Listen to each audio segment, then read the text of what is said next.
Game of Thrones' new spin-off might be the perfect TV show for the current moment that we all find ourselves in, and it is all thanks to this big old hunk of a man up there. And by this big old hunk, I mean the character Sir Duncan the Tall. A Knight of the Seven Kingdoms comes out tonight, and what makes it different than a lot of the other stories in the Game of Thrones, Song of Ice and Fire universe is the fact that the perspective that we are getting, the point of view character that we are following for the course of this series is Sir Duncan the Tall over here. Sir Duncan the Tall being very different than the usual protagonists that we have followed in a lot of those other stories, namely in the fact that he is poor.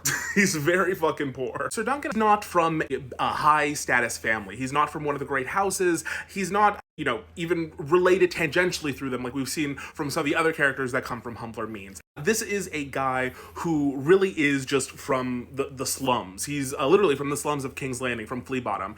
And he has, because of that, a very different perspective on the world, on Westeros, on what it is to interact with some of these higher status individuals. Sir Duncan is a hedge knight, and even amongst knights who themselves tend to hold a higher status amongst the peoples of Westeros, they're kind of towards the bottom. Hedge knights are considered kind of like the lowest of the low of the knights because they're knights that are not employed in anyone's service. They don't specifically work exclusively for a great house or a lord or anything like that.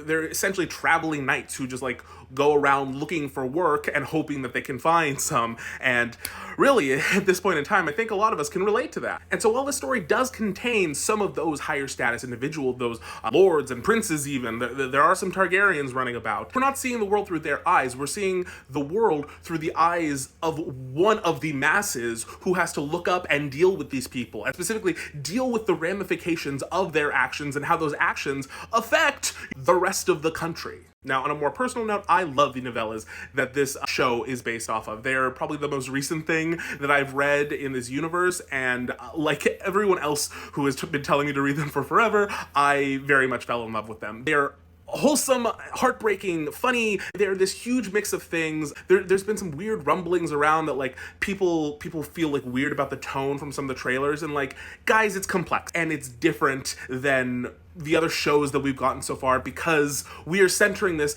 around a different kind of conflict, okay? And that is good. Variety is good. Seeing stories from other perspectives is good, and honestly, what I think we need at this moment. I will be watching along with the rest of you mere mortals, and then right after I will be recording an episode of my podcast, A Song, Spice, and Ronnie, where I will be breaking down the first episode with my co-host Spicer. If you want me to talk more about the series, please let me know in the comments. Let me know anything you want me to dive into specifically, and I will start making videos again. So hope y'all have a great night. Enjoy the show. Okay, goodbye.